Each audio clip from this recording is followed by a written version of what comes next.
What you know about that? I don't know nothing about that, honestly. I was a little confused when you first put it on. Hey! What a game for the Tampa Bay Buccaneers. Great way to end my 3-day weekend. Great day to end it. Did you Or think? great way to end it, yeah. Yeah, I didn't think it was going to happen, to be honest with you. I knew it was going to happen. I saw it. I foresaw it. But, yeah, I did see it. I didn't think we were going to beat them that bad. Yeah. You remember this one? Yeah, I know this one.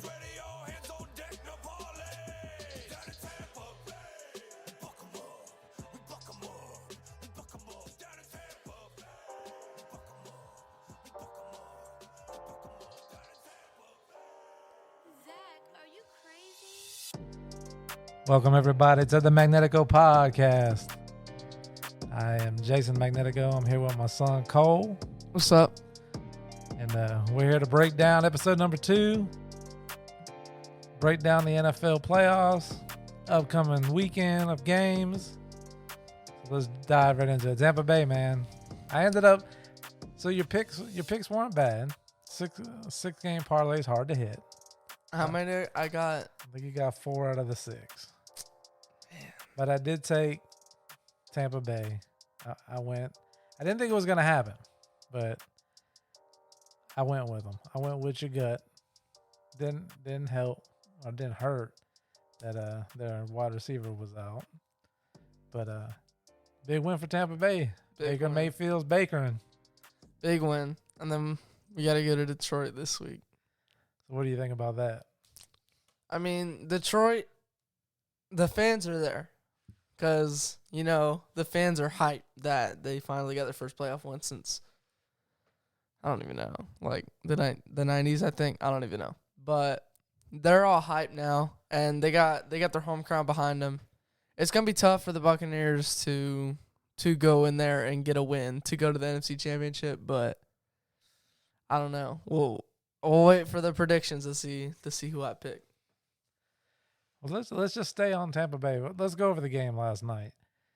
So, initial thoughts coming out of one day removed from the game. What was your takeaway of that Bucs and Eagles matchup? I mean, we were just dominant all the way around.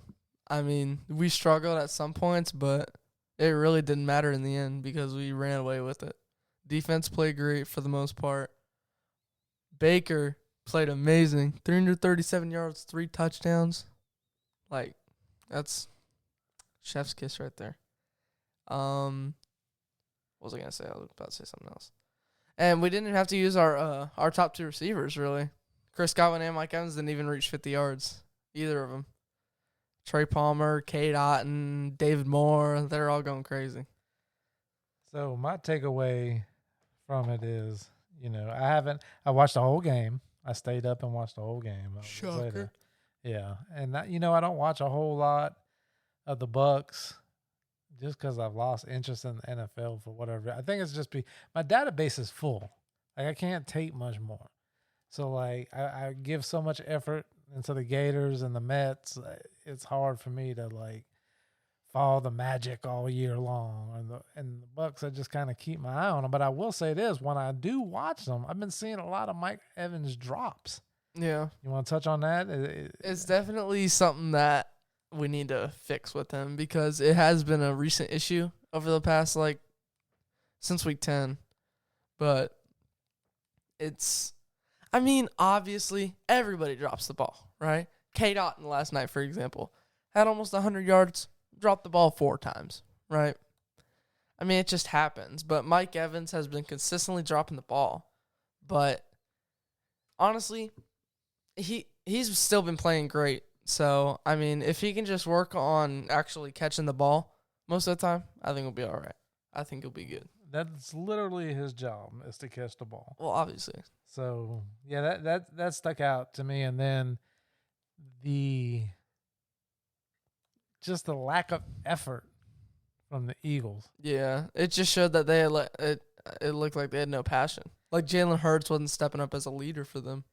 nobody was stepping up, and them guys on defense, like I don't know how you're in the NFL tackling the way they was tackling. Do you know the one guy's name who wasn't making the tackle all night? Listen, I don't think anybody's gonna know anybody of those guys' names in the future because that was horrible football. And it was really like I was watching the Gators out there trying to tackle people. They couldn't tackle Devin Tompkins, who's 5'8", 150 or 180, something like that. Terrible angles, terrible defense, terrible coaching. They are banged up on their defense, but still, it's like Something's going on in Philly. I know how Philly fans are crazy, but you don't start the year 10-1 and then finish then it. lose 6 out of your next 7. Yeah. And then come out in the playoffs when you've got, I know he's hurt, but you got one of the best quarterbacks in the league, a team that a lot of them have been there before. And I know you lost both coordinators, and I know you changed coordinator a couple games ago on defense as far as the one calling the plays. But to me, it looked like a team that quit. They quit on their coach. Yeah. And even the fans quit on the coach. Yeah, I've seen Philly fans saying that they want to fire Sirianni. He literally led them to the Super Bowl last year. Yeah, but a team that went from as high as they were to where they just ended the season, something's wrong. I don't know exactly what it is. I don't follow that organization that closely, but something's wrong. And watching that game last night, and just, I've been kind of the last few weeks keeping up with them more because of the bet I had in the fantasy league with the Cowboys and Eagles situation. So I was following, well, how are they just falling apart, And seeing that last night, it just looked like guys that were waiting to have mimosas on the beach, pina coladas, and get out of Dodge. That's what that looked like to me. Yeah, it looked like there was no passion, there was no effort, really. But Jalen Hurts and Devonta Smith did their job. And did you see Jason Kelce retired? Jason Kelce retired. I did see that. Yeah. He's going to focus on his podcast, I guess. Great career. Great career. Definitely a first ballot. One of the best centers to ever do it. Now the tush push will maybe go away now. No, they're probably going to keep doing it, but it definitely won't be as effective for sure. He's a big part of that. Yeah. Speaking of passion and playing with passion, I'll tell you a team that played with some passion over the weekend was the Texans. Oh, that's not who I thought you were going to say. No, the Texans, they took care of business. That was one of your picks you got wrong. Yeah. We both went with the Browns. But, the Texans, they showed up, man. They showed up, and they're a really good team. And they're definitely going to give the Ravens a run for their money in the divisional round for sure. They could even sneak in a win there, but I don't know. Another game I kept an eye on. Well, I mean, I kept an eye on all of them, but the Chiefs took care of business, like we said, against the Dolphins. I took the under in that game. I thought it was going to be snowing, but it hit, right? Yeah, it hit. Okay. Yeah, you saved me this weekend. I told you. Yeah, it ended up coming out okay. The Packers and Cowboys, was not expecting that, but man, who was expecting that? It doesn't shock me they lost because this is what the Cowboys. It just shocked me the score. There was 80 points. McCarthy's got to go. Oh, I agree. McCarthy's got it. It's that, and I wouldn't even have a problem with getting rid of Dak. I said that too. It's hard. How do you get rid of a before that game? He was possibly league MVP. Yeah. But he does not. That I heard a statistic. The Packers have more playoff wins in the last X amount of years at the Cowboy Stadium than the Cowboys have. Yeah. That's crazy. Jordan Love's first time in the playoffs. Taking down the Cowboys? There's Jerry's house? Something's in the water in Green Bay, man. The amount of quarterback talent that they get out there. Brett Favre, Aaron Rodgers. Now, it's kind of a stretch, but Jordan Love, he's playing like it. He's playing like a all-pro caliber quarterback right now. But honestly, back to Dak, right? Dak threw for 400 yards and 3 touchdowns. Yeah. But he threw 60 passes, right? and threw 2 interceptions, but still, I feel like it's not all on Dak. I feel like Dak, for me, if I was owner of the Cowboys, I'm giving Dak one more year. And if he leads the team to another playoff berth, right? But they lose in the first round, I think that's it. Or they don't even make the playoffs. I think that's it for him in Dallas. Who would you hire if you were Jerry Jones? I don't know. Somebody. Bill Belichick. I think that's a good hire. It's the problem with Belichick is he going to give up power and not play GM, and just coach? Because a lot of these teams have GMs. But I don't know. You've got to do something. There needs to be a change for sure. McCarthy, he's only. I mean, I don't want to say. I don't like when people say, "Well, Belichick only won with Brady," because you still got to win as a coach. You still got to manage, people and be a leader. But McCarthy, he had really good quarterbacks. Yeah, and when he was in Green Bay, he had Aaron Rodgers, first whole coaching career there. So Dak can't win in January. That's it. Another game, and shout out to the Dolphins. They had a good season, and I think they may be on their way to being a really good team in the future. But they need to. I don't know. Something's got to change for a lot of NFL teams. That's what I saw after this weekend. The Lions took care of the Rams 24-23. Another big game of 2 quarterbacks going up against each other that played for the other team. Yeah. And got casted off. You know how I feel about Stafford, so it don't shock me that Stafford couldn't get it done. I mean, Stafford, he doesn't he obviously won a Super Bowl, but it's just the amount of boos that he got was kind of surprising to me. I understand it's a playoff game, but it was I was shocked to see the amount of boos that he got. Yeah. And then the other game of the weekend, who the team snuck up and is now one of my favorites to win it all. The Buffalo Bills destroy the Pittsburgh Steelers 31-17. What you mean destroyed? They destroyed them. Yeah. I mean, it's not as bad as. I mean, look at the Cowboys, the Packers, 48-32. Packers destroyed Dallas. Those 16 points that the Cowboys got, that was garbage time touchdowns. Yeah, that's not.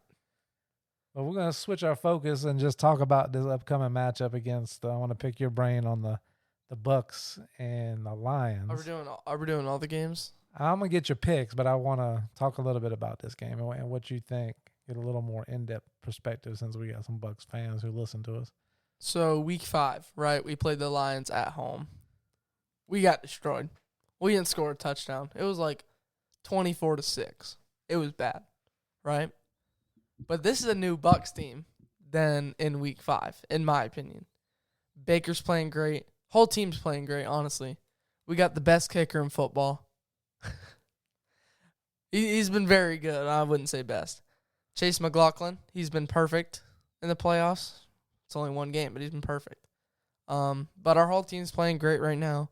But so are the Lions, man. It's gonna be tough. It's gonna be really tough to be able to go into Detroit and win a playoff game to go to the NFC Championship, like I said earlier. But I feel like it's gonna be close for sure. I think it'll be a good game. I want to apologize to Baker Mayfield. I still don't want Baker Mayfield as the quarterback of the Bucs moving forward. Whoa! What? Baker Mayfield is he's athletic game manager. That's what he is. He can get out the pocket and run a little bit for you. So he's got a decent arm. He's undersized as far as I want my quarterback. But I apologize to him because I had no faith in him. I thought Trask would be better. I see now the most we could have hoped for Trask. I don't think he could have played this good. This is Baker's best season. And they were putting the stat up last night, Baker Mayfield's numbers next to Tom Brady's numbers. And it kind of I I chuckled a little bit because I'm like, well, yeah, that's Brady's worst numbers, right? Yeah. And it's comparable to Baker's best ever numbers. They were better than Baker's best numbers. Yeah. So But that's the thing. He didn't get the opportunity in Cleveland, really. 2021 was his best season. And that. Well, I think a little bit has to do with, I think that teams give up on their quarterbacks too early. Exactly. That's literally the case with Baker Mayfield. They gave up on him too early. They won him a playoff game, shipped him off to Carolina. But then the other side of that, Cole, is I think that teams put these guys into it too. You know, you have to grow and mature in the game, especially the NFL. It's so fast. Things are happening. So that's why I said, I don't think we could have asked for anything close to what Baker's done from Trask because the game is so fast compared to what they're used to coming out of college or just sitting on the bench getting practice, reps or whatever. So it's kind of like the Bryce Young, right? Because I feel like they put him in too early. And I feel like a lot of his confidence is like down right now. But maybe over some time he'll gain his confidence back. But I feel like they put him in too early, honestly. So going on the road is going to be tough going into that. I do like the fact that it's in a dome, so it takes the weather out of play. But it's going to be – the one thing that I'm hoping is that Detroit's just not used to being there, and maybe they're so happy to just get to where they're at that they'll kind of have a little letdown. I don't see that happening. Vegas has Detroit at a 6-point favorite for this game. But, yeah, it's kind of crazy because you could win this game. And for not for nothing, Green Bay could upset the 49ers. I don't think it's going to happen, but it could. But then if you look at that, then you're like, the Bucs can make the Super Bowl. Like, because you can beat Green Bay. So we already did, but here's the thing. If we play San Fran in the championship, if we make it there, in San Fran, it's not going to be good. Yeah. Because it was like week 13 we played them, something like that. Brock Purdy destroyed us. It wasn't even close. He had a perfect passer rating. Like, it was bad. And it was in San Fran, too. Like, it was. I wouldn't want to play the 49ers. That's what I'm saying. Let's touch on the Houston and Baltimore game that's coming up weekend. 9-point underdog, the Houston Texans. Who you like? This is tough. I think the way the Texans have been playing, they've been playing really well.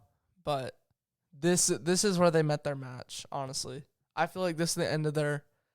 I feel like this is their storybook end right here. I think the Ravens take care of business pretty.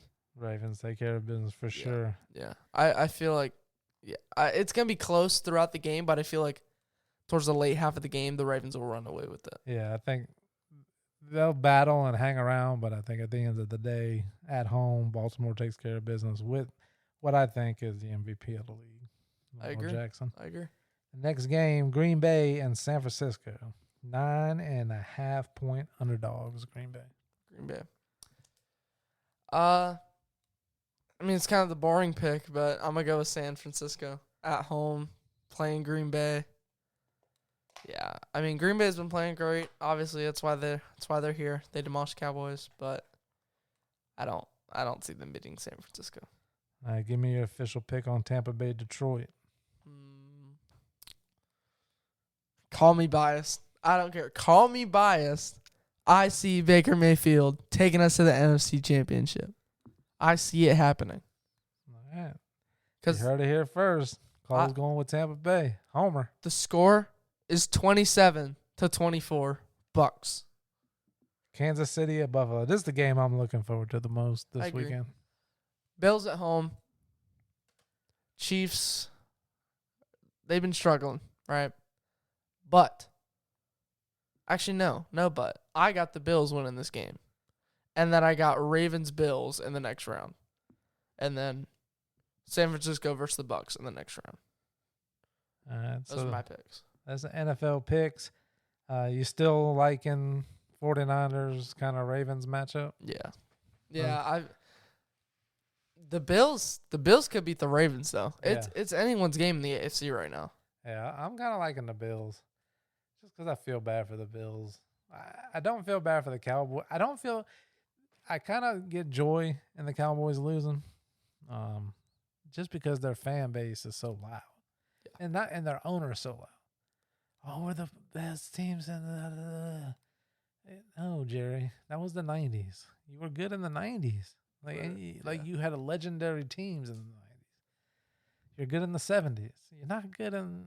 You're not good. I mean, they're not bad. Yeah, but they went same record last year, right? 12-5. Yeah. The year before that, 12-5. They were like first round playoff exit. And the year before that, they were like 9-7, I think, something like that. And the year before that, they were bad. They were stinky. And on this show, we call it like we see it. I'm gonna call it. I think part of the problem in Dallas is Jerry. I mean, probably. But we could do a whole other show on the Dallas Cowboys and their fans and what everybody thinks. But we have some coaching changes in college. One major one that we're going to discuss.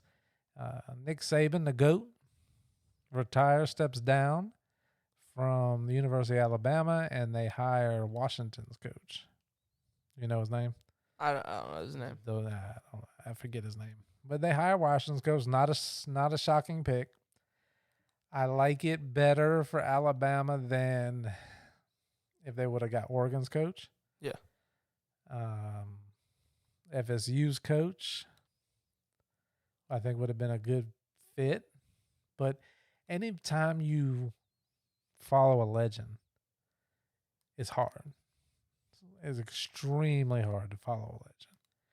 Somebody that's been there that long.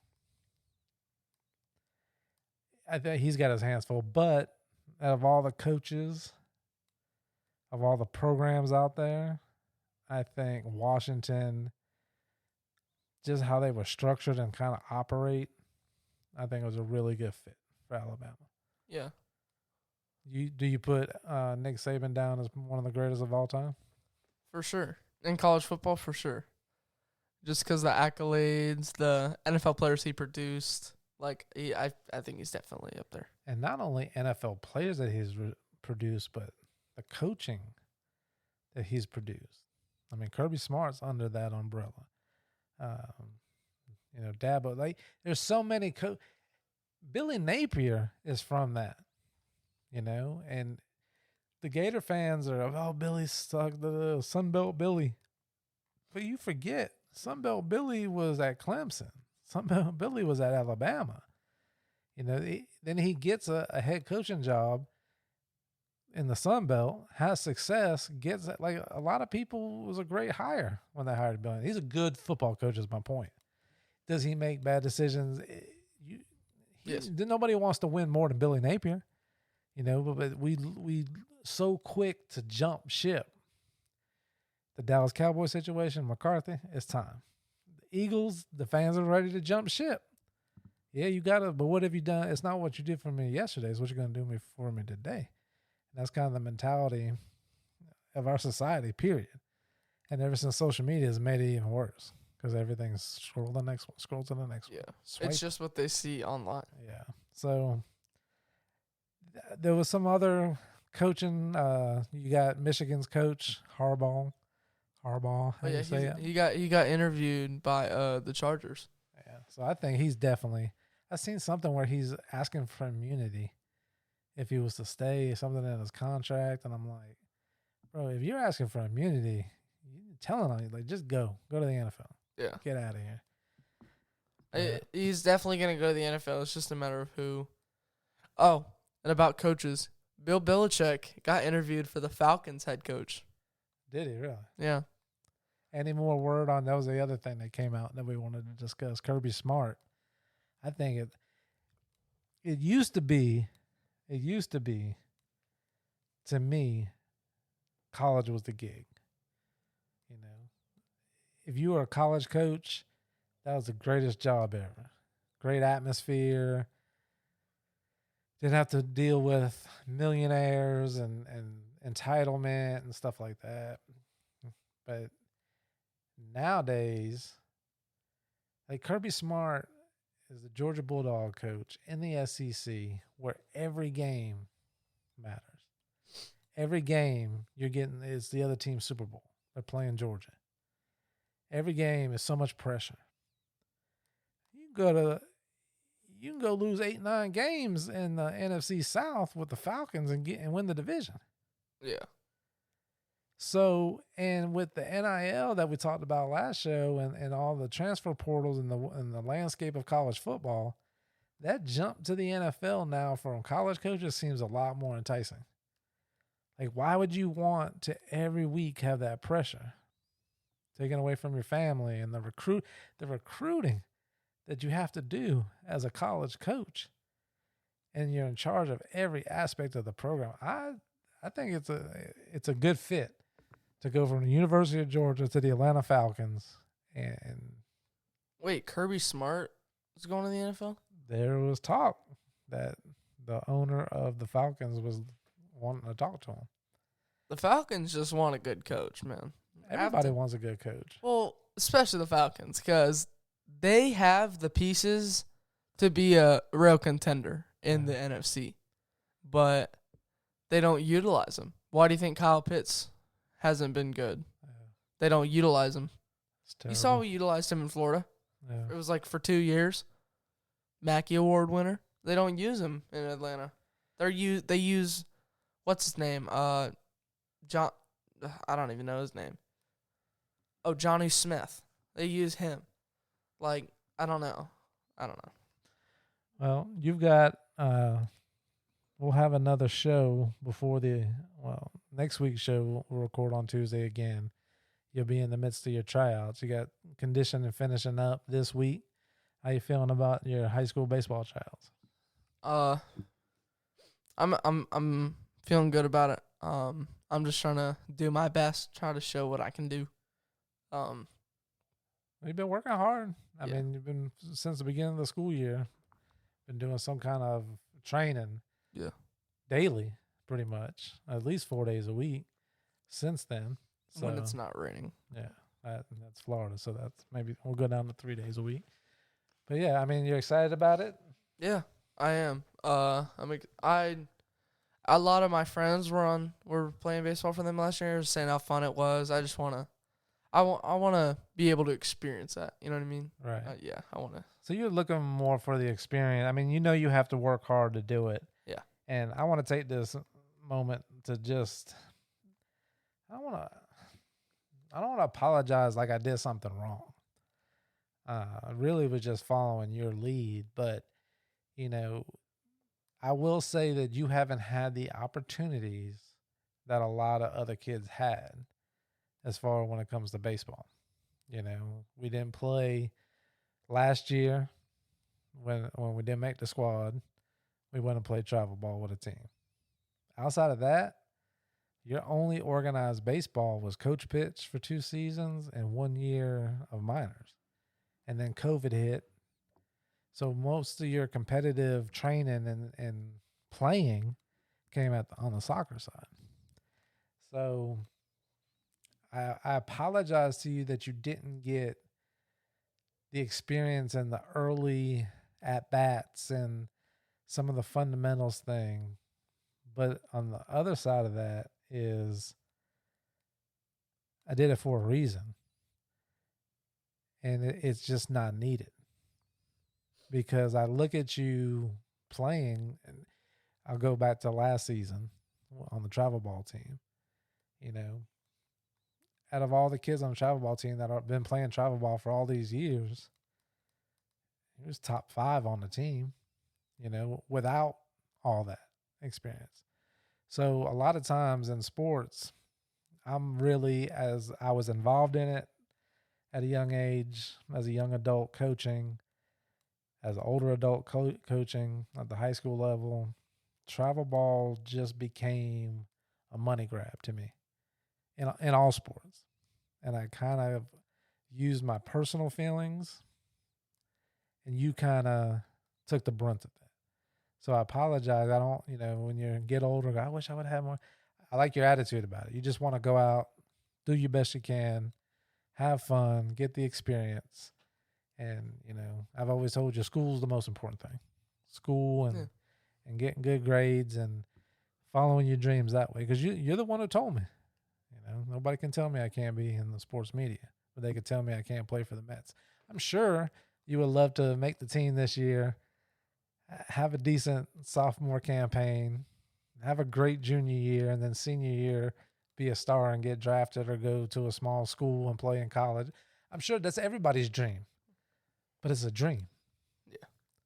Yeah. And school, if a kid works hard in school and wants to be a doctor, as long as they pass the courses, they can become a doctor. So that's a reality. It can start off as a dream, but you can turn it into a reality where you have no control over the sports end of it. It's just kind of just the way the cookie crumbles. Some people are more gifted than others, and some people have better opportunities than others. And so it's just kind of the way, what life presents and gives you. But I'm proud of you for working hard and sticking with it, being committed. So appreciate that. We can report back. Next week when we record, he'll be in the second day of tryouts. So the following week, it'll be done with the second day. Yeah. Yeah. So what I'm saying is the listeners won't know if you made it or not until 2 weeks. 2 weeks from now. Yeah. But anything else you want to touch on before we wrap up episode number 2? Thank you all for listening to the show. We really appreciate it. More episodes coming soon. We're going to be consistent. Thank you. And go check out Bitch Therapy. Alyssa and Cam's new show on Spotify, Google, Amazon, all those platforms. Their link will be down below. Oh, we're going to put the link on the thing? Yeah. You're making me do more work on the editing side, on the back end side. That's what you got to do. That's the raw.